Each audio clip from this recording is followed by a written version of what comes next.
नमस्कार दोस्तों, हमारे देश में पत्रकार और पत्रकारिता को एक सम्मान की दृष्टि से देखा जाता रहा है, लेकिन हाल के दिनों में पत्रकारिता का स्तर काफ़ी गिरा है, जिसके लिए पत्रकार समूह और पत्रकार दोनों ही जिम्मेदार हैं। लोकतंत्र में न्यायपालिका, कार्यपालिका और विधायिका ये तीन स्तंभ हैं, लेकिन चौथे स्तंभ का दर्जा पत्रकारिता को प्राप्त है। ईमानदारी से पत्रकारिता की जाए तो तीनों स्तंभों पर निगरानी करने का काम पत्रकारिता का है, लेकिन आज के समय में पत्रकार इन तीनों स्तंभों की खामियों को प्रकाशित और प्रसारित करने के बजाय इनके पक्ष में ही कार्य करते हुए दिखाई दे रहे हैं। सरोकार मीडिया जन सरोकार के तहत एक ऐसा प्रोग्राम शुरू करने जा रहा है जिसमें विभिन्न मुद्दों पर जनता से जुड़े मामले प्रसारित किए जाएंगे। इस प्रसारण के दौरान हम चाहते हैं जनता हमारे चैनल को सब्सक्राइब करे। जिन मुद्दों को उठवाना चाहते हैं हमारे मीडिया चैनल द्वारा, तो अपने समाचार और उनकी सूचना वीडियो के मार्फत व्हाट्सएप नंबर 9540297770 पर प्रेषित करें। हम समाचारों को प्रसार जन जन तक करेंगे। आशा है कि आप सरोकार मीडिया के इस प्रोग्राम में अपना भरपूर सहयोग प्रदान करेंगे। सरोकार मीडिया जन सरोकार प्रोग्राम के तहत सामाजिक मुद्दों को उठाने का काम कर रहा है। इन्हीं मुद्दों में सामाजिक, आर्थिक, राजनीतिक और सामाजिक सरोकारों से संबंध रखने वाले पेशे से पत्रकार, लेखक, राजनीतिक और समाज सेवक मनोहर मनोज आज हमारे बीच उपस्थित हैं। उनसे हम विभिन्न मुद्दों पर चर्चा करेंगे। मनोहर मनोज पत्रकारिता के साथ साथ भारतीय युवा पत्रकार संघ के संस्थापक राष्ट्रीय अध्यक्ष हैं और भारत परिवर्तन अभियान के संयोजक भी। इन्होंने दो बहुत महत्वपूर्ण पुस्तकें भी लिखी हैं। भ्रष्टाचार के खिलाफ एक धर्म युद्ध और दूसरी पुस्तक है जिसका नाम है व्यवस्था परिवर्तन एक विमर्श, पहल एक नए भारत की रचना। मनोहर मनोज समाज में फैले भाई भतीजावाद, राजनीति में अपराधीकरण और आर्थिक विषयों को बहुत बारीकी से समझते हैं और इकोनॉमी इंडिया मैगजीन के मुख्य संपादक भी हैं। आइए उनसे चर्चा करते हैं विभिन्न मुद्दों पर जो जन सरोकार के हैं। नमस्कार। नमस्कार मनोज जी, मेरा पहला सवाल आपसे ये है कि आपको इकोनॉमी में जो है बहुत ज़्यादा रुचि है और उसके आप अच्छे खासे जो हैं ज्ञाता भी हैं। भारत की अर्थव्यवस्था जब से भारतीय जनता पार्टी की सरकार आई है तब से जो है नीचे की ओर जा रही है। इसके मुख्य कारण क्या हैं? देखिए, मैं इंडियन इकोनॉमी को वैसे तो हमने किताबों में जवाहरलाल नेहरू का, इंदिरा का जो वो सोशलिज्म एज था, और उसके बाद राजीव गांधी और वीपी सिंह के टाइम में थोड़ी उदारीकरण की शुरुआत हुई, मार्केट को ज़्यादा तवज्जो दी गई। उसके बाद न्यू इकोनॉमिक पॉलिसी की जो नरसिंह राव के टाइम से आगाज़ शुरू हुआ और उनकी उस नीति पर, कांग्रेस के द्वारा लाई गई नई आर्थिक नीति पर सबसे ज़्यादा तेज दौड़ लगाने का काम उनके राजनीतिक विपक्षी भारतीय जनता पार्टी और एनडीए ने किया। अटल बिहारी वाजपेयी के नेतृत्व वाली एनडीए सरकार ने 1998 से लेकर 2004 के बीच में आर्थिक सुधारों को लेकर के ज़बरदस्त काम किया। और उसके बाद खुद मनमोहन सिंह जो नए आर्थिक नीति के सूत्रधार थे, जब वो यूपीए के दौर में दोनों टर्म में प्रधानमंत्री बने तो न्यू इकोनॉमिक पॉलिसी के कोर एजेंडे पर वह सरकार नहीं चल पाई थी। कहीं न कहीं यूपीए की चेयरपर्सन सोनिया गांधी के कुछ सामाजिक सवालात जिसमें काम का अधिकार, जिसमें सूचना का अधिकार, जिसमें रोजगार का अधिकार और जिसमें कि खाद्य सुरक्षा का अधिकार, उसको प्राथमिकता दी गई। लेकिन आपका जो सवाल है, मोदी सरकार के वक्त में अर्थव्यवस्था क्यों रसातल की ओर गई है, देखिए उसकी पृष्ठभूमि में अगर हम जाएं तो 2009 के बाद से जो कुछ मनरेगा जैसी योजना, कर्ज माफ़ी जैसी योजना, किसानों की कर्ज माफ़ी की गई, छठे वेतन आयोग की अनुशंसाओं को लागू किया गया, उससे हमारा गैर योजना व्यय काफ़ी बढ़ा, वित्तीय घाटा काफ़ी बढ़ा, महंगाई चरम पर गई और भ्रष्टाचार के तमाम जो है घोटाले खुलने शुरू हुए। उसके लिए वो कांग्रेस यूपीए सरकार की जो आरटीआई को जो उन्होंने कानून बनाया, दरअसल उसी की वजह से वो ज़्यादा से ज़्यादा एक तरह से करप्शन के स्कैंडल ब्रेक होने लगे। मैं आपसे यहाँ पे एक सवाल पूछूंगा, इसी से रिलेटेड पूछना ज़रूरी है यहाँ पे कि जैसा कि आपने कहा कि उस वक्त जो है पूरी तरह से जो ये चीज़ें जो है सामने नहीं आ पाई थी और किसानों की जो है कर्ज माफ़ी की गई, मनरेगा दिया गया, सब्सिडी दी गई, इसलिए आर्थिक स्थिति जो है माइनस में गई या आर्थिक स्थिति कमज़ोर होने लगी थी। लेकिन वहीं दूसरी तरफ उद्योगपतियों को लाखों करोड़ रुपए का कर्ज माफ़ी कर दी गई, लोग पैसा ले लेके भाग गए। तो किसान को सब्सिडी देने के नाम पे, कर्ज माफ़ी देने के नाम पे तो पॉलिटिकल पार्टी और पत्रकार हो हल्ला करते हैं, लेकिन उद्योगपति और राजनेताओं के चहेते अरबों रुपए लेके भाग जाते हैं, उस पे जो है कोई अंकुश नहीं है। तो ये कैसे हो? देखिए इसमें परिप्रेक्ष्य को क्लियर करना बड़ा जरूरी है। देखिए किसानों का मैं बहुत बड़ा हमदर्द हूँ, मैं खुद किसान से बैकग्राउंड से वो रखता हूँ, लेकिन हम प्रसंग को जब तक उस परिप्रेक्ष्य में नहीं डालेंगे, देखिए कर्ज माफ़ी सरकार के तरफ से कोई भी घोषित योजना नहीं है उद्योगपतियों के लिए। आपका ये सवाल दुरुस्त है कि जो बैंकों में जो एनपीए बढ़ा, यानी कि गैर अनुत्पादक जो संपत्ति बढ़ी, वो सारे कॉरपोरेट लोन ही थे। तो कहीं ना कहीं वो आर्थिक अपराध है जिसको लेकर के सरकार को कड़ी कार्रवाई करनी चाहिए। पूरे बैंक के कर्ज की नीति में आमूलचूल परिवर्तन करना चाहिए। यथोचित जमानत लेने के बाद ही कॉरपोरेट को लोन दिया जाना चाहिए। और आज 10 लाख करोड़ पर हमारा एनपीए चला गया है। 4-5 बड़े इकोनॉमिक ऑफेंडर विदेशों में भगोड़े बन चुके हैं। लेकिन ये कहना एक तरह से फैक्चुअली करेक्ट नहीं है कि सरकार ने विधिवत तरीके से उनको माफ़ी दी है। वो इकोनॉमिक क्राइम के दोषी हैं, सरकार ने उनको वेव नहीं किया है। रहा आपने किसानों का सवाल जो बताया, मैं ये कहता हूँ कि आपदा काल में आप हर तरह के कदम उठाइए, लेकिन किसानों की कर्ज माफ़ी से क्या किसानों की बुनियादी हालत सुधर गई? किसानों को अगर हम सचमुच में हितैषी बनते हैं तो उनके लिए केवल 2 ही काम करने की ज़रूरत है कि उनके पेशे को तमाम जोखिमों से मुक्ति दिलाई जाए, यानी कि फैंटास्टिक तरीके का कृषि बीमा योजना हो, और दूसरा कृषि के सभी उत्पादों का बेहतर लाभकारी मूल्य दिया जाए। तो यूपीए क्या पिछले 55 साल से वो लाभकारी मूल्य नहीं दिया गया। और आज किसान आंदोलन के बरक से जो ये सवाल होगा तो उस पर मैं बात करूंगा, लेकिन आपका पहले सवाल का जवाब देना जरूरी है कि मोदी सरकार में विकास दर में क्यों गिरावट आई। आप याद कीजिए 2014 के बाद मोदी सरकार की तरफ से ये कहा गया कि हम पॉलिसी पैरालिसिस नहीं करने जा रहे हैं, बिल्कुल स्पष्ट घोषणा करेंगे, पूरी नीति तरीके से निर्णय लेंगे, इकोनॉमिक के जितने लूपहोल्स हैं सबको हम खोलेंगे, कोई हम एक तरह से सस्ती लोकप्रियता की योजना नहीं लागू करेंगे, सब्सिडी हम बंडर बांट नहीं करेंगे, राज खजाने को खोल करके, और हर जगह हम पॉलिटिकल पॉपुलिज्म नहीं करेंगे।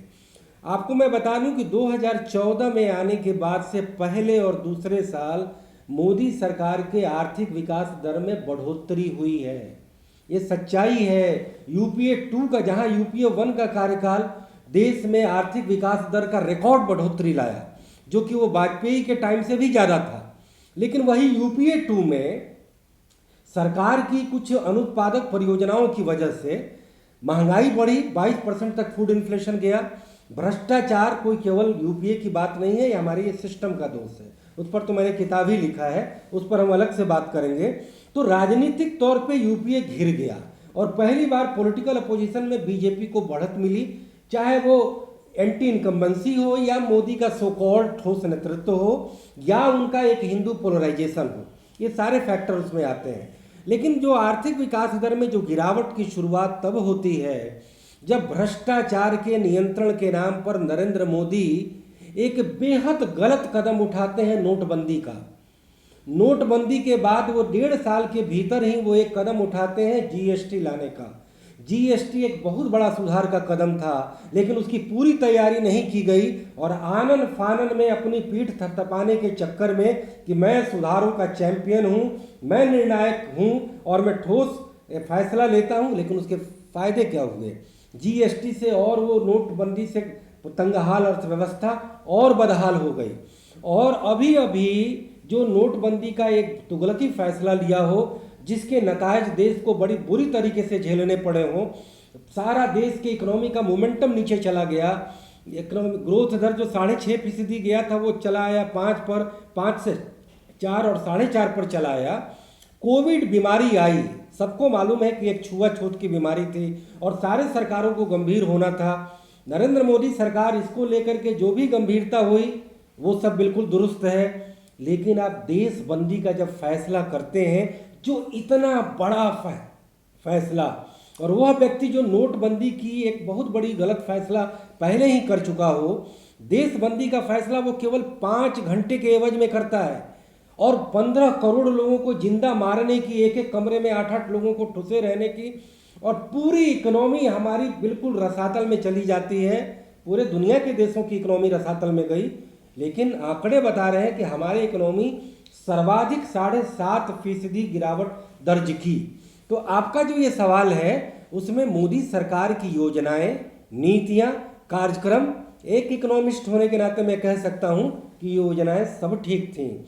सारी योजनाओं में कहीं पॉपुलिज्म नहीं था, कहीं एक तरह से न अरविंद केजरीवाल की तरह बिल्कुल फ्री बांटने का था, न ही यूपीए सरकार की तरह एक उनका निजाम नहीं था। उनके 2-3 नेतृत्व थे। सरकार मनमोहन सिंह के पास, पार्टी सोनिया गांधी के पास।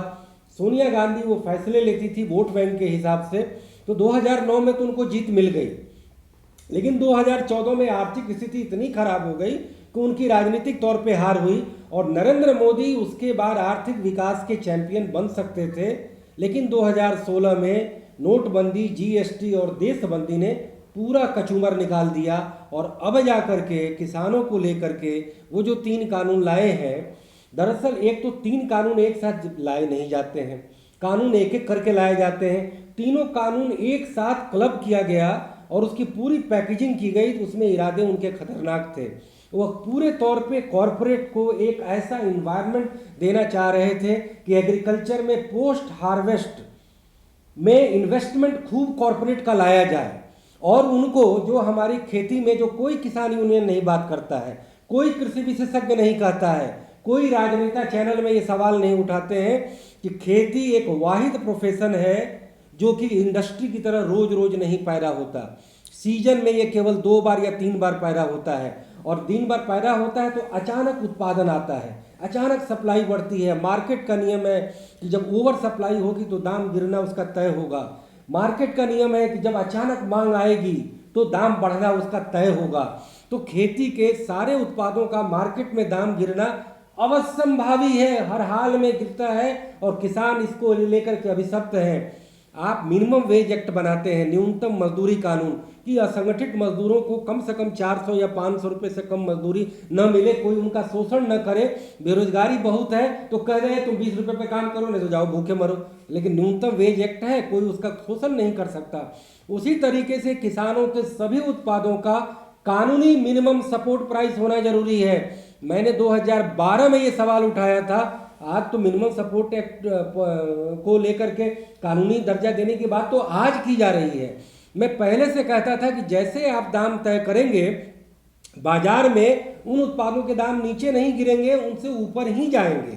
तो इसीलिए, और अब जैसे कि सरकार बार बार ये एग्जाम्पल देती है मोदी सरकार की, हम एमएसपी जारी थी, है, रहेगी, ये फालतू डायलॉग है। एमएसपी आप इसीलिए जारी रखते हो चूंकि आपको राशन बांटना है, आपको कोटा सिस्टम चलाना है, और कोटा सिस्टम के जरिए अभी कोरोना काल में जो फ्री अनाज बांटा गया वो उस एमएसपी और एफसीआई के बदौलत था।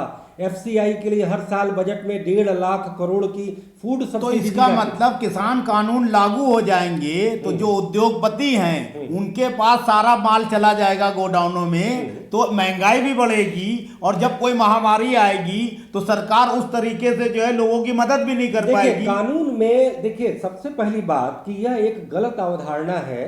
जैसे कि एक हमारे मित्र हैं कृषि विशेषज्ञ बार बार कहते हैं कि खेती को कॉरपोरेट और बाजार से दूर रखिए। कंप्लीट गलत और रबिश स्टेटमेंट है। बिना बाजार से जोड़े हम किसानों की आमदनी नहीं बढ़ा सकते हैं, लेकिन वह बाजार विथ रेगुलेशन हो, विथ इंस्टीट्यूशन हो। अगर रेगुलेशन नहीं होगा तो बाजार की ये नियति है कि आलू अभी आप 4 रुपये बिक रहा है, 5 रुपये बिक रहा है और वो किसानों से खरीदा जाएगा। ऑफ सीजन में हम वही 50 रुपये आलू होता है तो आलू किसानों के पास नहीं होता है। अगर सरकार तय कर दे कि मिनिमम प्राइस 10 रुपये से कम कोई आलू नहीं खरीदेगा, नहीं तो जेल जाना होगा। प्याज 15 रुपये से कोई कम नहीं खरीदेगा, नहीं तो जेल जाना होगा।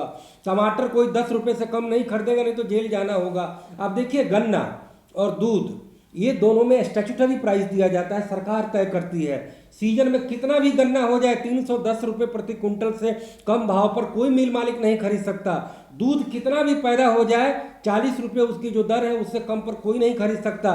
तो हम चावल, गेहूं, आलू, टमाटर, कुल 35 उत्पाद हैं। 35 उत्पाद का अगर आप वाजिब आप मिनिमम सपोर्ट प्राइस तय कर दें तो कॉरपोरेट आए खरीदे। किसान भी खुद कह रहे हैं कि मेरा उत्पाद को खरीदे, हमें कोई ऐतराज नहीं। लेकिन आवश्यक वस्तु अधिनियम को इन दोनों कानून के साथ जोड़ने का मतलब है कि सरकार के इरादे ठीक नहीं है। देखिए मैं एक इकोनॉमिस्ट होने के नाते मैं इस बात को दावे से कह सकता हूं कि आवश्यक वस्तु अधिनियम से न तो महंगाई नियंत्रण करने में सफलता मिली और न ही किसानों को उससे फायदा मिला। देखिए राशन सिस्टम चलने की वजह से, कोटा प्रणाली चलने की वजह से एक तो किसानों को बहुत नुकसान होता है। तो मैं ये बार बार कहता हूं कि ये खाद्य सुरक्षा किसानों की आय और सुरक्षा है। वह सुरक्षा आप आय सुरक्षा पर पालन करते हैं। देखिए 60 साल जो हमारी कृषि नीतियां थी, दरअसल वो देश को आत्मनिर्भरता दिलाने वाली थी। आयात हम न करें, उस पर निर्भर न कर लें, उसके लिए थी। मैंने स्वामीनाथन का करीब 10 साल पहले इंटरव्यू लिया था तो मैंने ये पूछा था कि आपकी ये पॉलिसी खेती के लागतों पर सब्सिडी देने वाली है लेकिन खेती के उत्पादों को लाभकारी मूल्य देने वाली नहीं है। क्या किसान ने देश के पूरी आत्मनिर्भरता का ठेका लिया है? कोई हमारी नेशनलाइज्ड एग्रीकल्चर नहीं है। हमारे 15 करोड़ किसान परिवार हैं और सारे परिवार की अपनी इकोनॉमी है। वो इकोनॉमी इस बात पर निर्भर करती है कि उनको मुनाफा होगा जिस फसल में, उसी फसल की खेती करेंगे। लेकिन जब वो बेचारा मेहनत लगा के खेती करता है, ओवर सप्लाई उत्पादन हो जाता है, दाम धड़ाम से नीचे गिरता है और दाम जब धड़ाम से नीचे गिरता है तो अगले साल किसान उसकी खेती नहीं करता है, फिर अगले साल उसका दाम आसमान छूने लगता है। तो हमें मिनिमम सपोर्ट प्राइस और मैक्सिमम रिटेल प्राइस को कानूनी जामा पहनाना होगा। और एसेंशियल कमोडिटी एक्ट की जो मैं बात कर रहा था उसका ये नियम ये है कि जब सामान के बाजार में सप्लाई बनाए रखनी होगी जिससे कि दाम न बढ़े। लेकिन आप देख लीजिए कि जब जब किल्लत होती है, कभी आटे की, कभी चीनी की, कभी सरसों तेल की, कभी प्याज की, कभी आलू की, तो एसेंशियल कमोडिटी एक्ट होते हुए भी उसकी महंगाई खूब बढ़ती है। और जब किल्लत होती है तो उसी समय जमाखोरी भी होती है। बाजार का नियम है कि जैसे सप्लाई पूरा बना रहेगा तो कोई ना जमाखोरी कर पाएगा और न ही उसका दाम बढ़ पाएगा। लेकिन ये आवश्यक वस्तु अधिनियम में संशोधन लाने का मकसद ये है कि कॉरपोरेट आए और पूरे अनाज 35 उत्पाद को खरीद के जमा कर ले और उनकी मनमर्जी हो कि वो बाजार में जारी करें या न करें, यानी उनको मुनाफा देने की बात है। लेकिन ये आंदोलन जो 3 कानून का जो आप कह रहे हैं, इसमें किसान को उतना नुकसान नहीं है। इसमें नुकसान है खेती का व्यापार, उत्पादों के व्यापार करने वाले छोटे व्यापारियों का। क्योंकि इन्होंने बड़े कॉरपोरेट को कहा है कि आप इन्वेस्टमेंट लेके आइए, बड़े बड़े वेयर हाउस बनाइए, कोल्ड स्टोरेज बनाइए, स्टोर बनाइए, सब चीज़ बनाइए, खरीदिए। तो खरीदने के लिए आप कह देते हैं कि आलू 2 रुपये बिक रहा है, अडानी आएगा और 2 रुपये आलू लाखों टन एक बार खरीद लेगा। मटर जो हम 30 रुपये खरीदते हैं वो आएगा 8 रुपये किलो मटर खरीद के और ला करके फ्रिज में जाके डाल देगा। तो कहने का मतलब ये है कि मिनिमम सपोर्ट प्राइस की कानूनी दर्जा देने की मांग ही किसानों ने पहले किया था। लेकिन मोदी सरकार के इरादे अच्छे नहीं थे। इन्होंने उन्हें बार बार एक तरह से गुमराह किया कि एमएसपी है। अरे एमएसपी तो आपके राशन चलाने के लिए वो 6% के लिए है, 94% खुले बाजार में बिकते हैं औने पौने दाम में। उसको भी आप कानूनी तौर पे उनको खरीदने की अगर छूट दे देते तो आज इतना बड़ा आंदोलन नहीं होता। और कृषि के कारोबारियों के, छोटे व्यापारियों के लिए ये आंदोलन का मुद्दा है कि उस व्यापार में कम से कम छोटे कारोबारियों को तो जगह थी कि बेचारे रोज 200, 500, 1000, 2000 कमा लेते थे। अब वो व्यापार केवल चंद बड़े कॉरपोरेट करेंगे तो यह तो एक तरह से बहुत बड़ी बेरोजगारी बढ़ाएगा, छोटे लोगों को जिंदा मारने की बात करेगा, और किसान तो वो पहले भी नुकसान में थे। अच्छा, मोदी सरकार ने 3 कानून हटा देने से किसानों का कोई बेहतरी थोड़े हो जाएगा, वो तो पहले भी अभी सख्त थे और आज भी अभी सख्त रहेंगे। अच्छा, मोदी सरकार ने अपने चुनावी घोषणा पत्र में भी 2014 में कहा था कि हम हर साल 2 करोड़ लोगों को रोजगार देंगे। रोजगार देना तो दूर, और लोग बेरोजगार हो गए उनकी नीतियों से। तो इसको आप किस तरीके से देखते हैं इकोनॉमी के जानकार के तौर? हाँ, देखिए, मैं रोजगार को लेकर भी, जैसे मेरी जो किताब आई है उसमें देश की सारी आर्थिक समस्याओं के हर पक्ष का वर्णन है। रोजगार को लेकर के मैं आपको बताऊं सिराज भाई, रोजगार 2 स्रोत से मिलता है, एक सरकारी और एक गैर सरकारी। दूसरा रोजगार का जो जरिया है, एक संगठित क्षेत्र और एक असंगठित क्षेत्र। रोजगार का तीसरा तरीका है महीनवारी यानी अस्थाई, और एक दिहाड़ी। तो भारत में बेरोजगारों की एक नहीं 3 कैटेगरी है। एक एजुकेटेड, दूसरे ये हैं सेमी एजुकेटेड, और तीसरे हैं जो बिल्कुल अनएजुकेटेड है, जो एग्रीकल्चर लेवल है। कभी उनसे धान की कटाई करा लीजिए, कभी रियल एस्टेट का उनसे काम करा लीजिए, कोई काम करा लीजिए, वो दिहाड़ी करते हैं। अब देखिए कि जो इकोनॉमी में अगर अच्छा ग्रोथ होता है, सारे मोमेंटम बने होते हैं, तो अपने आप इकोनॉमी के मोमेंटम की वजह से एक ऑटोमेटिक एम्प्लॉयमेंट जनरेट होता है। यानी कि खूब निवेश आएगा, खूब उत्पादन होगा, खूब उसमें जो है नई फैक्ट्री लगेगी, नया एक तरह से आमदनी बढ़ेगी, फिर खरीदा जाएगा, फिर उसकी मांग बढ़ेगी, फिर उससे रोजगार पैदा होगा। तो पहला तो मोदी सरकार में बेरोजगारी की जो पहली वजह थी वो थी नोटबंदी। नोटबंदी लाने के बाद से पूरी इकोनॉमी के मोमेंटम खत्म हो गए। 6 महीना के बाद ही अर्थव्यवस्था अपने पैरों पर खड़ी हो पाई। और मनमोहन सिंह ने उस समय जो कहा था कि 2 लाख करोड़ का जीडीपी का जो लॉस हुआ है, ये अभी कम, बाद में ज़्यादा नुकसान करेगा, 16 आने सच साबित हुआ। मोदी सरकार के भी अंदर खाने लोगों को यह बात पता है कि उन्होंने कितना गलत डिसीजन लिया। एक तो ये, दूसरा ये कि सरकार में जितने महकमे हैं, चाहे वो सेंट्रल गवर्नमेंट, स्टेट गवर्नमेंट और नीचे स्थानीय गवर्नमेंट, 3 टायर हमारे डेमोक्रेटिक गवर्नेंस है, और तीनों में कम से कम 3 करोड़ वर्क फोर्स की एक तरह से गुंजाइश है।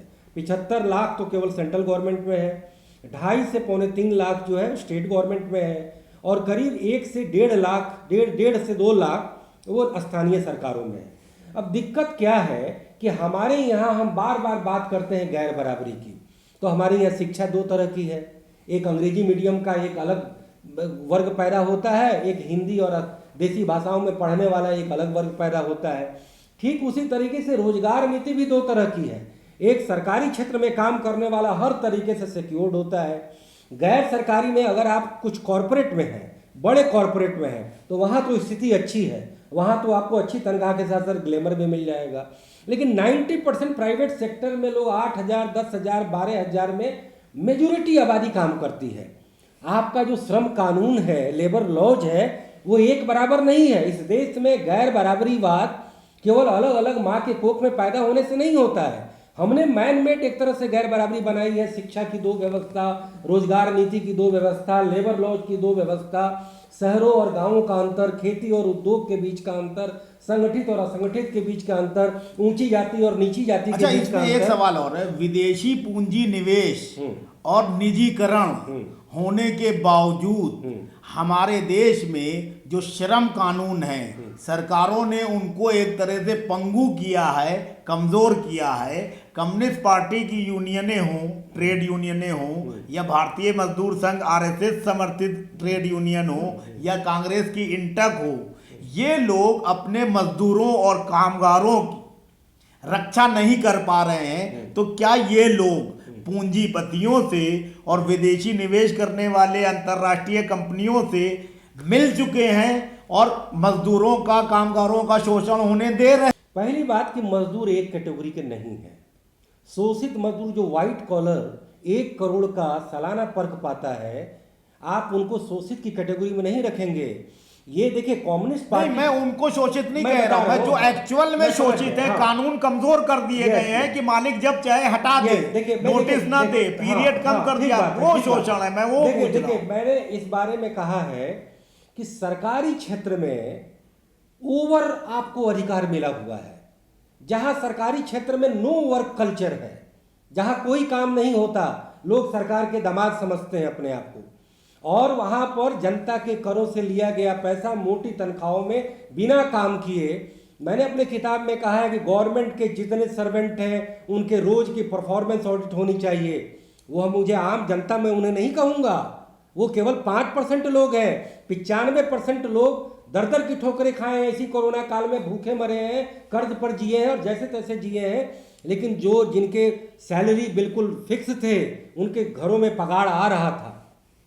तो सरकार में जो ट्रेड यूनियन कानून है उसमें आपको पूरी आज़ादी मिली है। प्राइवेट सेक्टर में जब मुनाफा नहीं होता है वो तब लात मार देते हैं। तो हमारे यहाँ एक बराबर कानून क्यों नहीं होता? मैं ये कहता हूँ कि सरकारी क्षेत्र में जो कल्याण की जो भावना है वो प्राइवेट अपनाए, और प्राइवेट सेक्टर में जो वर्क कल्चर है कि काम नहीं तो दाम नहीं, वो सरकारी क्षेत्र में अपनाया जाए। यानी असंतुलन है, एक तरफ एक तरह से वर्कर्स की एक तरह से मनमानी चल रही है और एक तरफ मालिकान की मनमानी चल रही है। वह व्यक्ति कभी भी उसको हटाया जा सकता है, हायर एंड फायर किया जा सकता है। मैं कहता हूं कि गवर्नमेंट या प्राइवेट, देश के सारे लेबरर्स के लिए एक कानून होना चाहिए कि काम नहीं तो दाम नहीं, काम हो तो आपकी तरक्की संभव है। तो भारत सरकार में जो एक सफेद हाथी का जो कल्चर है, पहले से कुछ नकेल कसी है, और कई क्षेत्र में जैसे बैंकों में प्रोडक्टिविटी नहीं होगी तो आपका इंक्रीमेंट नहीं होगा, लेकिन 80% सरकारी क्षेत्र में अगर उनकी प्रोडक्टिविटी निकाली जाए तो इसीलिए तो सरकारी क्षेत्र में नौकरी पाने की इतनी होड़ लगी। अच्छा, एक चीज और बताइए, रेल जो गरीबों के लिए भी बहुत बड़ा जो है यात्रा का साधन है, रेल से माल भी जो है इधर उधर सप्लाई किया जाता है, ढोया जाता है, रेल के किराए बढ़ रहे हैं, ज्यादातर रेलवे को जो है निजी हाथों में सौंपने का इंतजाम हो गया है, कुछ तो हो भी चुकी हैं। सुनने में आया है कि पूरी रेल व्यवस्था को जो है निजी हाथों में दे देंगे, तो उससे जो है गरीबों के ऊपर और मध्यम वर्ग पे भी जो है बहुत असर पड़ेगा, महंगाई भी बढ़ेगी। क्या निजीकरण के नाम पे इस तरह की चीजों का विनिवेश करके निजीकरण हाथों में सौंपना लोकतांत्रिक व्यवस्था में और खास तौर से मतदाताओं के लिए सही है? देखिए, सबसे पहले हमें बात निजीकरण और सरकारीकरण की नहीं करनी चाहिए। हमें बात करनी चाहिए कि वह नीति जो जनता जनार्दन के सबसे ज़्यादा फायदे में है। सरकारी क्षेत्र का मतलब ये नहीं है कि देश के 130 करोड़ लोग मालामाल हो रहे हैं। सरकारी क्षेत्र में भी मुनाफा नहीं होगा, आमदनी नहीं होगी तो वह बंद कर दी जाएगी। यहीं पे एक सवाल, हाँ। कोई कंपनी, कोई संस्थान, संगठन सरकार के हाथ में होता है तो वो घाटे में होता है, लेकिन वही संस्थान जब अडानी, अंबानी या रतन टाटा या किसी XYZ उद्योगपति के हाथ में चला जाता है तो वो फायदे में हो जाता है। ये क्या मैकेनिज्म है? तो सबक सीखने की जरूरत है सरकार को कि आप जो मिसमैनेजमेंट करते हैं, आपको लगता है कि सरकारी माल है, तुम लूट लो, वो लूट ले, ये लूट ले, हम लूट ले, हम भी 5 साल के बाद मंत्री रहेंगे या नहीं रहेंगे। तो जब तक आप सरकारी सेंस में प्रोडक्टिविटी का कल्चर नहीं लाएंगे, ऐसा नहीं है, सरकारी क्षेत्र में भी कुछ मॉडल कंपनियां हैं जो मुनाफा कमाती हैं। लेकिन उन मॉडल कंपनियों को भी प्री प्लान्ड करके सरकारें जानबूझ करके घाटे में लाते हैं और फिर ये कह के निजी हाथों में सौंपते हैं कि ये घाटा दे रही है। जैसे भारत पेट्रोलियम, भारत पेट्रोलियम लाभ की कंपनी है, गेल इंडिया लाभ की कंपनी है। जो कंपनियां लाभ में चल रही हैं, उड़ीसा में इस्पात संयंत्र है वो लाभ में चल रहा था, उसको बेचा गया। तो ये क्या है? बता रहा हूं, देखिए, सबसे पहले कि निजीकरण के एक बाकायदा गाइडलाइन होते हैं। मैं आपको एग्जांपल दूं जिससे कि समझने में मदद मिलेगी। देश में टेलीकॉम सेक्टर है कि जहां पब्लिक और प्राइवेट दोनों ने पार्टनरशिप करके जनता को सबसे सस्ता टेलीकॉम दिया, सरकार को सबसे ज्यादा कर राजस्व दिया, प्राइवेट सेक्टर से हजारों करोड़ का इन्वेस्टमेंट आया और सरकारी कंपनियों की लेट लतीफ़ी, लाल फीताशाही और करप्शन पर रोक लगाने नहीं, का काम यहीं पे है। मैं आपको करेक्ट करूंगा। हाँ। सरकार जिस तरह से किसान बिल को लेकर, जैसा कि आपने कहा कि मार्केट होना जरूरी है, बिल्कुल सही बात है। सरकार के कृषि मंत्री और बड़े मंत्रियों का ये कहना है कि हम जो है मंडी व्यवस्था को खत्म नहीं कर रहे हैं, डिजिटल करके इंफ्रास्ट्रक्चर बढ़ा के हम इसको जो है कर रहे हैं। कहीं सरकार जिस तरह से बीएसएनएल की सारी संपत्ति, दिल्ली विद्युत बोर्ड की सारी संपत्ति, बॉम्बे में बिजली विभाग की सारी संपत्ति, बीएसएनएल एमटीएनएल के सारे टावर जियो को सौंप गया, क्या उसी तरह से कृषि किसानों के लिए मंडियों को डेवलप करके उनके हाथों में नहीं चला जाएगा? नहीं, देखिए, हमको let us reveal truth only. हम लोगों को केवल सच्चाई जानने का प्रयास करना चाहिए, रेटोरिक में जाने से फायदा नहीं होगा। नहीं, ये सच्चाई है। मैं बता दिल्ली रहा हूं। विद्युत बोर्ड के अब जितने मेरे ऑफिस जवाब थे, देने सुन दीजिए। लीजिए, दिल्ली विद्युत बोर्ड के, मैं फैक्चुअल बात कर रहा हूं, दिल्ली विद्युत बोर्ड जो बिजली वितरण का काम करती थी दिल्ली में, उसको खत्म करके एनडीपीएल, बीएसीएस राजधानी, बीएसीएस यमुना, ये 3 कंपनियां हम हैं। सबका जवाब तो दे रहे ये हैं, मैं बता सवाल रहे तो करने दीजिए, ये 3 लोग जो हैं इसका डिस्ट्रीब्यूशन और ट्रांसमिशन ये सब काम कर रहे हैं, तो फायदे में है। और दिल्ली विद्युत बोर्ड में जो है तब वो घाटे में थे। ये क्या फार्मूला है? उनकी बिल्डिंग तो वो यूज कर रहे हैं। देखिए, मैं इसको बता रहा हूँ। देखिए, एक जनरल पॉपुलर कमेंट दे करके असल मुद्दे से हम लोग भटक जाते हैं। इसका मतलब ये नहीं कि मैं निजीकरण का समर्थक हूँ, भयंकर विरोधी हूँ।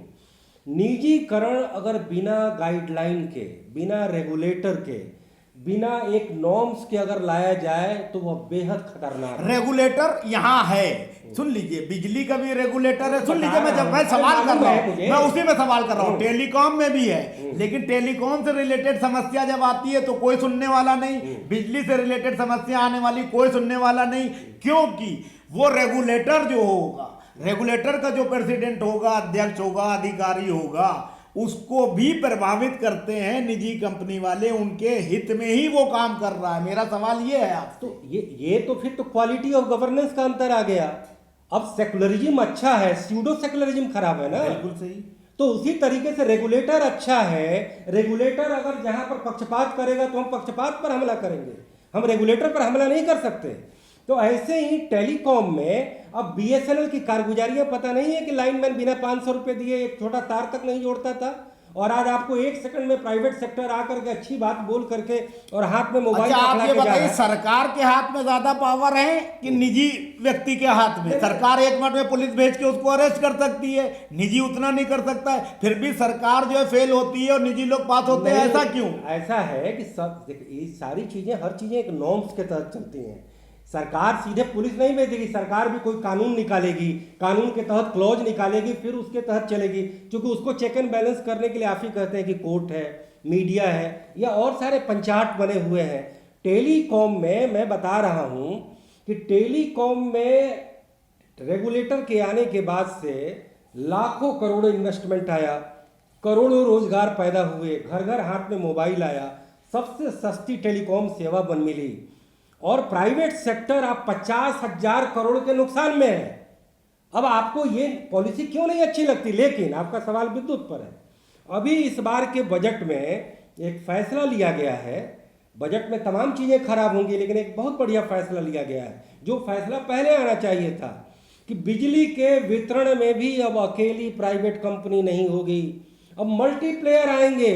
मल्टीप्लेयर आएंगे तो वो आपका बीएसीएस जमुना या एनडीपीएल, अब उनको भी डर लगेगा। अब वो कॉम्पिटिट देखिए, नियम क्या है कि गवर्नमेंट को अगर मोनोपोली देंगे तो गवर्नमेंट भी लूटेगी, प्राइवेट को मोनोपोली देंगे तो वो तो वैसे ही खून का स्वाद लिए हुए टाइगर की तरह है, वो तो सारा का सारा लूट लेगा। तो इसीलिए कंपटीशन सरकार और प्राइवेट के बीच में, एक रेगुलेटर, एक आरबीआई रेगुलेटर के रूप में यस बैंक प्राइवेट को भी कंट्रोल करेगा और सरकारी एसबीआई को भी कंट्रोल करेगा। तो यहाँ पर रेगुलेटर का रोल है। रेलवे में जो आपने निजीकरण की बात की, अच्छी बात की, रेलवे में भी प्राइवेट सेक्टर इन्वेस्टमेंट आना चाहिए।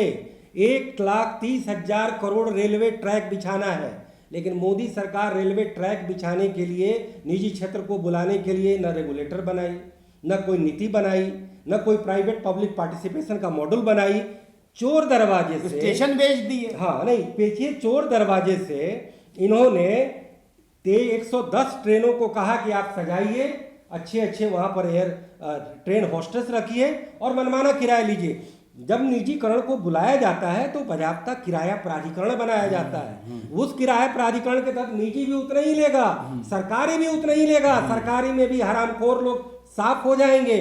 प्राइवेट में हम और आप दोनों काम कर चुके हैं, कैसे वहाँ वैल्यू फॉर मनी होता है। बनिया अगर आपको 10,000 रुपये देता है तो 11,000 का काम लेता है। सरकार में ये क्यों नहीं होना चाहिए? सरकार में जनता के करों के पैसे से कुछ हजार लोग पूरे माल कमाए, मोटा कमाए और देश में ब्यूरोक्रेसी चले, नौकरशाही का राज हो, ये कहीं से अच्छा नहीं है। इसीलिए ये रेटोरिक है कि निजीकरण से ये होगा। निजीकरण को आप कानून और नियम और विधि विधान और किराया प्राधिकरण के दायरे में लाओ, उनकी हालत खराब हो जाएगी। उन्हें भी वाजिब पैसा लेना पड़ेगा और उनका भी योगदान अगर होगा तो उसमें कोई गलत नहीं है। हमारे देश में ऐसे कई अच्छे मॉडल हैं, उस मॉडल का हम हवाला दे सकते हैं। सरकारी कंपनियों की आपने बात की, दुनिया का सबसे बड़ी एयरलाइन कंपनी सिंगापुर एयरलाइन है और वो सरकारी कंपनी है। तो भारत में भी कई सरकारी कंपनियों का मैनेजमेंट ज़्यादा बेहतर है। आप एम्स में जाएं, जितने वहाँ क्वालिफाइड डॉक्टर मिलेंगे वहाँ आपको मेदांता में नहीं मिलेंगे। हमारे आईआईटी और आईआईएम में जाएं, जितने अच्छे टीचर वहाँ मिलेंगे प्राइवेट इंस्टीट्यूशंस में नहीं मिलेंगे। वहाँ पर केवल फोकसबाजी होता है। तो हमें case to case, item by item, general emotion में आकर के हम लोग स्टेटमेंट दे देते हैं। हमारे हिसाब से अगर सरकार में भी सारे कर्मचारियों का प्रोडक्टिविटी ऑडिट नहीं होगा, हम तो लोग सरकारी कर्मचारी नहीं है ना कि हम स्वार्थ में बात बोल देंगे कि नहीं सरकारीकरण होना चाहिए। क्यों होना चाहिए? अगर आप पैसे का उपयोग नहीं करेंगे तो कंपटीशन, जिस तरीके से पॉलिटिक्स में कंपटीशन है कि हर 5 साल में 4 पार्टियों के बीच में चुनाव होगा और उसमें आप गलत तरीके नहीं अपनाएंगे, पहचान की राजनीति नहीं करेंगे, भावुकता नहीं फैलाएंगे, राज खजाना खाली खोर के फ्री नहीं बांटेंगे, तो उसके यार्डस्टिक ये है। उसी तरीके से इकोनॉमी के भी यार्डस्टिक बने हुए हैं कि आपको एक रेगुलेटर के तहत, एक कंपटीशन के तहत, एक पार्टनरशिप के तहत, और उसके लिए भी कानून बना है कि कंपटीशन कमीशन ऑफ इंडिया बनी हुई है कि प्रतियोगिता भी होनी चाहिए तो एक बराबर होनी चाहिए। अब इसमें सरकारें जब क्रोनी कैपिटलिज्म करती हैं, क्रोनी कैपिटलिज्म का मतलब होता है अपने शरण में किसी पूंजीपति को पोसती हैं। वो हो रहा है, अभी वर्तमान सरकार कर रही है। हो रहा है, बिल्कुल गलत है। We are totally against the crony capitalism. और क्रोनी कैपिटलिज्म का जब एग्जाम्पल आता है, आप ये बताइए कि भारतीय जनता पार्टी के नेता नरेंद्र मोदी, प्रणब मुखर्जी कांग्रेस के नेता, और इन दोनों में जुगलबंदी क्यों है इतनी? किस आधार पर जुगलबंदी है, मैं जानना चाहता हूँ। क्योंकि दोनों क्रोनी कैपिटलिस्ट हैं और एक कौन कंपनी है वो आप भी जानते हैं, हम भी जानते हैं। सबसे पहले उन्होंने शरण दी थी उस कंपनी को और बाद में इन्होंने शरण दी। उस आधार पर इन दोनों में मित्रता हो गई कि एक बीजेपी का आदमी कांग्रेस के आदमी को भारत रत्न देता है और अपने सबसे वरिष्ठ नेता को वो एक तरह से साइडलाइन किए हुए। अच्छा, एक सवाल का जवाब आप दीजिए कि जो है राजनीति में जिस तरह का माहौल है, धर्म, जात, बाहुबल और अत्यधिक पैसे का इस्तेमाल किया जाता है, और इलेक्शन कमीशन ऑफ इंडिया जिसका काम है निर्भीक, निष्पक्ष और साफ सुथरे चुनाव कराना, वो नहीं हो पाते हैं। क्योंकि आपने राजनीति में भी जो है दांव आजमाए हैं, आप पत्रकार भी हो, आप लेखक भी हो, समाज के प्रति आपका दर्द भी है, तो आप बताओ कि ये व्यवस्था कैसे सुधरेगी? देखिए, लोकतंत्र अपने आप में कोई एकदम बना बनाया, कोई स्वर्ग से आया हुआ व्यवस्था नहीं है। उसको rule of law, check and balance, separation of power, 4 खंभे का राज और फेडरल सिस्टम, 3 टायर का लोकतंत्र, ये 4, 5, 6 उसके फंडामेंटल है, उसके जरिए चलता है। भारतीय संविधान जिसको लेकर के हम फूले नहीं समाते हैं और उसका भी बड़ा सेलेक्टिव जिक्र किया जाता है। एक आदमी नेशनलिज्म का दायरा देता है, एक आदमी कॉन्स्टिट्यूशनलिज्म का देता है, क्योंकि पता चलता है कि दोनों जगह पॉलिटिक्स हो रही है। कॉन्स्टिट्यूशन, हम इंडियन कॉन्स्टिट्यूशन को सबसे बड़ा, सबसे महान, मुझे तो इंडियन कॉन्स्टिट्यूशन में बहुत कमियां दिखती हैं। क्यों? भारत की सोसाइटी हेट्रोजिनस सोसाइटी है, जहाँ तरह तरह के धर्म से भी ज़्यादा बढ़ कर के हजारों तरह की जातियाँ, भाषा, प्रांत, खानदान, इसको बोलते हैं आइडेंटिटी पॉलिटिक्स। और दूसरा जो आपने मनी की बात की, तीसरा जो मसल की बात की, चौथा पॉपुलिज्म है, 5वां भड़काऊं उकसाऊं भाषण भी है। ये 5-6 तत्व भारतीय राजनीति को गंदा करते हैं। गंदा क्या करते हैं? नॉन कॉम्पिटिटिव बनाते हैं, यानी कि प्रतियोगिता नहीं हो पाती है। और बेहतर उम्मीदवार चयन होके नहीं आ पाते हैं। पहले तो लोकतंत्र के नाम पर हमने उम्मीदवारों का कोई क्राइटेरिया नहीं तय किया कि वह ग्रेजुएट हो या पोस्ट ग्रेजुएट हो, या पब्लिक लीडरशिप की कुछ खास क्वालिटी होती है जिसमें ऑक्सफोर्ड, कैम्ब्रिज और बड़े बड़े यूनिवर्सिटी से पढ़े लिखे लोग नहीं चाहिए। उसमें चाहिए कि आप पब्लिक के प्रति कमिटेड कितना है, देश और सिस्टम की कितनी जानकारी रखते हैं, कितना उनके प्रति संवेदनशील है। और नेता का मतलब ये होता है कि जो जनता को राह दिखाए, यानी कि बताए जनता को कि तुम गलत जगह जा रहे हो, हमारे साथ अच्छे रास्ते पर चलो। लेकिन आज की राजनीति क्या है कि जनता अगर करप्ट है तो नेता समझता है कि हम भी करप्ट बने, थोड़ा शेयर उसको दे, थोड़ा हम दे और राजनीति करें। भारत के समाज में जब इतने सारे, एक तो देश का बंटवारा हुआ, कॉम्युनल डिवीजन हुआ, वह भी पहचान वाली राजनीति थी। जिन्ना जैसा जड़ा बड़ा बैरिस्टर 1935 के बाद केवल और केवल देश को बांटने की राजनीति करता है। कांग्रेस पार्टी तमाम बड़े आदर्शों से लबरेज, मैं पाकिस्तान के प्रोफेसर इश्तियाक अहमद का जिक्र कर रहा था, उन्होंने कहा कांग्रेस पार्टी ने कभी भी एक डॉक्यूमेंट में भी नहीं कहा कि हम किसी भी तरीके का पक्षपात करेंगे, भेदभाव करेंगे, हम केवल गरीबों, किसानों और सबकी बात करेंगे। जिन्ना ने एक तरह से देश का कम्युनल डिवीजन किया है। आइडेंटिटी पॉलिटिक्स की शुरुआत वहीं से होती है। हालांकि जिन्ना ने नहीं किया, वो सब अंग्रेजों का प्लान था। डिवाइड एंड रूल उनकी प्राइम डॉक्ट्राइन थी और उन्होंने पहले तो बंगाल का कम्युनल डिवीजन कराया। उनकी चाल देखते जाइए। फिर वो सेपरेट कम्युनल इलेक्ट्रेट का प्रावधान ला करके हिंदू और मुस्लिम को बांट दिया। उनको पता था कि देश में जब तक हम जातियों में, धर्मों में, राजाओं और जनता के बीच में, सामंतों और आम आदमियों के बीच में लड़वाएंगे नहीं, तब तक हम यहाँ राज नहीं कर पाएंगे। लेकिन संविधान जब हमारे यहाँ बना तो पहली बात कि देश के विभाजन के बाद जो मुस्लिम हिंदुस्तान में रह गए थे, उन्होंने भी संविधानवाद में ब्लैकमेलिंग किया। उन्होंने दबाव डाला, हम रहे हैं, एहसान किए हैं आप पे, आपके मुल्क में, आपको हमें पर्सनल लॉ देना पड़ेगा, आपको हमें ये देना पड़ेगा, आपको वो देना पड़ेगा। उदारवाद मैं भी लाइक करता हूँ। गांधी उदारवादी थे, नेहरू उदारवादी थे, पटेल कड़े जरूर थे, लेकिन वही पटेल गांधी के हत्यारों को के चक्कर में आरएसएस पर प्रतिबंध लगाने वाले भी पटेल ही थे। तो ऐसे में जो देश में संविधान में जो कहीं ना कहीं आइडेंटिटी पॉलिटिक्स की शुरुआत की गई, तो शुरुआत तो यहाँ से हुई। दूसरी ये कि जब मालूम था कि ये देश में हजारों जातियां हैं, हिंदू को जातिवाद की वजह से इस हिंदू को कितनी बड़े नुकसान झेलने पड़े हैं कि इनका धर्मांतरण हुआ, राष्ट्रांतरण हुआ, यह धर्म में एकता नहीं रही। और जब एकता की बात आई तो आरएसएस ने इनके असल कमियों को हाईलाइट करने के बजाय मुस्लिमों के विरोध करने का तरीका सिखा दिया। उन्हें बताना चाहिए था कि तुम जातिवाद मत करो, छुआछूत मत करो, आपस में एकता रखो, तभी तो तुम्हारा कन्वर्जन हुआ। और कन्वर्जन के होने से एक नया एक देश भी बन गया। इसका मतलब कन्वर्जन के लिए जिम्मेदार हिंदू भारतीय जनता पार्टी और हिंदुत्ववादी जो है जातिवादी व्यवस्था है, 800 साल पुरानी वर्ण व्यवस्था। हाँ, तो जाति व्यवस्था की वजह से जो है, हाँ बिल्कुल सही बात है, बिल्कुल सही बात है। जो इस्लाम एक ब्रदरहुड का कल्ट देता है, जहाँ पर समानता एक उनका मूल सिद्धांत है, कहीं न कहीं भारत के हिंदू के गरीब जातियों और छोटी जातियों को ये अच्छा लगा कि हमें वहाँ ज़्यादा आज़ादी मिलेगी और इसीलिए उन्होंने कन्वर्जन कर लिया। ठीक है कि उसमें इस्लामिक रूलर का भी डायरेक्ट हाथ तो नहीं, लेकिन इनडायरेक्ट योगदान रहा हुआ, चूंकि वो हुक्मरान थे, ताकतवर थे। और उस समय तो आदर्शों पर नहीं शासन होता था, ताकत पर होता था। जिसकी सेना जितनी, जो बादशाह जितना मजबूत, वह पूरे जगह हुकूमत करता था। लेकिन समाज व्यवस्था को उन्होंने ऐसा भी नहीं कह सकते कि उन्होंने बिल्कुल जुल्म किए हो या जबरन किया हो। कहीं ना कहीं हिंदुत्व की अपनी कमजोरी पहली थी। अगर वो कमजोरी थी भी तो असल कमजोरी हिंदुत्व की अपनी ही थी। लेकिन मैं इसलिए आइडेंटिटी पॉलिटिक्स पे आ रहा हूँ कि संविधान ने एक तो वहाँ पर वो कर दिया आइडेंटिटी पॉलिटिक्स, जो आपने civil code, uniform civil code की जो बात की थी, संविधान में लिखा जरूर, लेकिन बाद में इसे किसी ने हिम्मत नहीं की कि हम इसे ले आए। उसके बाद जब भारत का समाज हजारों जातियों में बटा था और मालूम था कि आप डेमोक्रेसी ला रहे हैं और चुनाव होगा, उन चुनाव में जातियों के आधार पर गोलबंद करने का जबरदस्त कल्चर चला। सारी पार्टियों ने एक तरह से जातीय लोकतंत्र बनाया। जितनी पार्टियां आई वो किसी न किसी जाति, गुरुत्व जाति की पार्टी थी। कोई ब्राह्मण की, कोई पिछड़े की, कोई दलित की, कोई मुस्लिम की, कोई फलाना, कोई ठिकाना, और अलग अलग इक्वेशन बना करके कांग्रेस पार्टी ने जातियों को, उस कार्ड को नहीं छोड़ा। लेकिन जो आप भारतीय जनता पार्टी का जो उदय हुआ, देखिए जब आप पॉलिटिकल साइंस के स्टूडेंट हैं और लोकतंत्र लाए हैं और बहुदलीय प्रतियोगी लोकतंत्र बना रहे हैं, तो एक पार्टी, एक परिवार, एक डायनेस्टी लगातार राज करे तो लोकतंत्र का मतलब क्या है? और आप कहेंगे लोगों को हम तो चुनाव कराए हैं, हम चुनाव से जीत के आए हैं, तो लेवल प्लेइंग नहीं होगा। आप आए गांव से, हम आए शहर से, और दोनों इंग्लिश टॉक करेंगे तो गांव वाले को तो दिक्कत होगी, शहर वाले को आसानी होगी।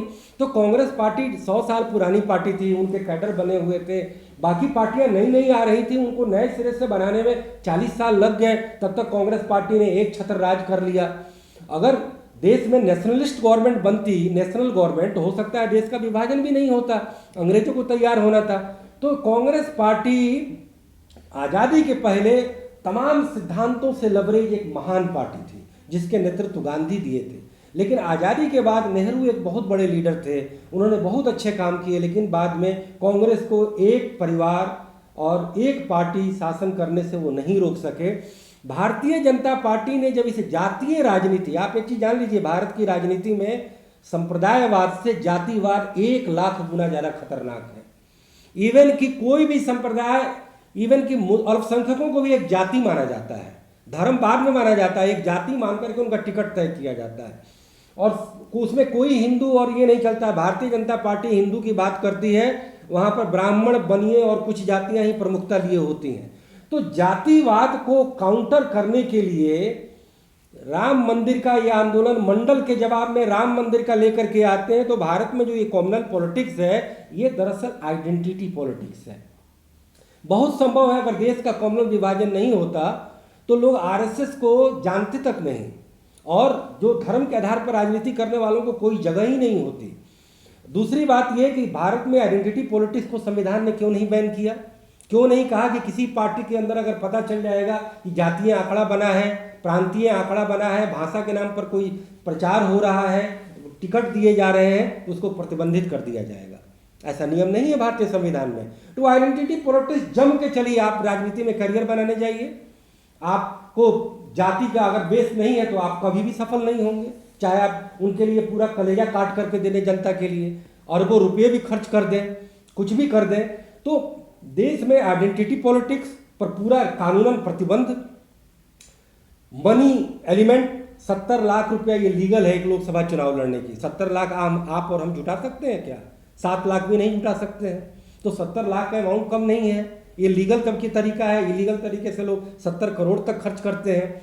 मनी और फिर मसल, तो मसल को लेकर के तो एक अध्यादेश आ गया कि अब जो भी चार्जशीटेड होता है वो 6 साल के लिए प्रतिबंधित हो रहा है। चलिए देश ने ये सुधार कर लिया, टीएन सेशन ने भी काफ़ी सुधार लाए। तो मनी, मसल, और तीसरा आया है पॉपुलिज्म, जो जयललिता कहीं गाय बांटती हैं, कहीं सोने का चैन बांटती हैं। डीटीसी बस पता नहीं वो जनता के कर से चल रहा है, वो तो महिलाओं के लिए टोटल फ्री कर दिया जाता है। इसी तरीके से यूपी की सरकार, जो बीजेपी कहती है कि हम खैरात नहीं बांटते हैं, जोगी की सरकार आई तो उन्होंने भी कर्ज माफ़ी किया था।